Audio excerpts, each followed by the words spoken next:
Hi friends, இன்னைக்கு episode ஐய்யய்யோ! என்னடா இது இப்படி கலவரமா இருக்கே! அப்படிங்கிற மாரி சுத்தமா வெண்ணிலாவ இப்படியெல்லாம் எதிர்பார்க்கவே இல்ல. பயங்கரமான ஆளா இருக்காங்கடா அம்மா அப்படிங்கிற மாரி இருந்துச்சு. ஒரு பக்கம் காவேரி கிட்ட பேசுறது, இன்னொரு பக்கம் காவேரி ஃபேமிலி கிட்ட பேசுறது அப்படின்னு தடாலடியா முடிவு பண்ணிட்டு இருக்காங்க. அவங்க ஏற்கனவே வில்லத்தனம் பிடிச்சவங்க தான் போல இருக்கு. இதுல சேர்ந்திருக்க சேர்க்க வேற சரியில்லையா? பயங்கரமான வில்லத்தனமா இருக்கு. இங்க வெண்ணிலாவோட மாமா வந்து வீட்ல பேசிட்டு இருக்கிறது. தல தெறிக்க ஓடுறாரு விஜய் அடிக்கிறதுக்கு கம்பு எடுத்த உடனேவே, நாளைக்கு காலையில நீங்க வரணும், இல்லன்னா குடும்பத்தோட தற்கொலை பண்ணிக்குவோம் அப்படின்னு சொல்லி தான் மிரட்டுறாங்க, எதிர்பார்த்த மாதிரியே.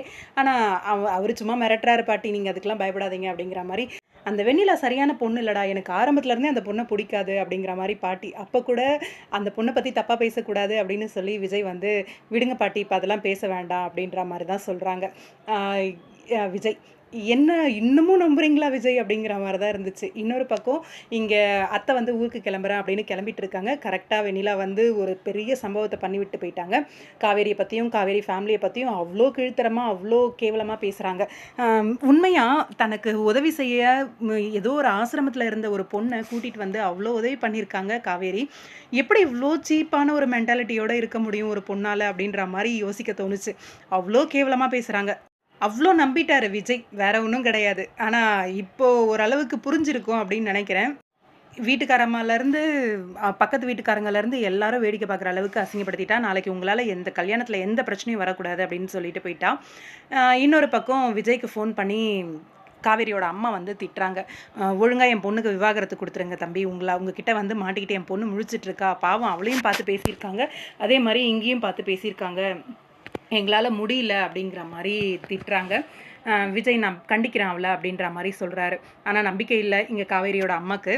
பாவம் 2 பக்கமும் வாங்கி பலமா இடி வாங்கிட்டு இருக்காரு. இந்த பக்கம் வெண்ணிலா, இந்த பக்கம் காவேரியோட அம்மா, காவேரியோட ஃபேமிலி அப்படின்னு சொல்லி எப்படி சமாளிக்கிறாரோ பாவம் அப்படிங்கிற மாரி தான் இருக்கு விஜயோட நிலைமை. அங்க காவேரி அப்பள பிசினஸ் பார்த்துட்டு இருக்காங்க. காவேரிய வந்து பார்த்துக்க சொன்ன மாரி ஜூஸு அது இதுன்னு சொல்லி விஜயோட ஆளுங்கள்லாம் கவனின்னு கவனிக்கிறாங்க. நான் கேட்காம எதுவும் குடுக்காதீங்க.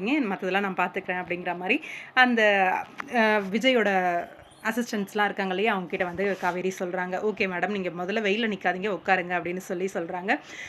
இங்க ஒரு கேட்டரிங்காரர் வராரு. அவர்கிட்ட வந்து அப்பளத்த சேல் பண்றதுக்கு பார்க்குறாங்க. இன்னொரு பக்கம் விஜய் வந்து பேசிக்கிட்டு இருக்கிறது ஃபுல்லாத்தையும் ராகினி வந்து ஒட்டு கேட்குறாங்க. அந்த ஒட்டு கேட்குற மாரி ஒரு சின்ன கிளிப்பிங் வந்து ஷேர் ஆயிருந்தது. அந்த கிளிப்பிங் போல இருக்கு.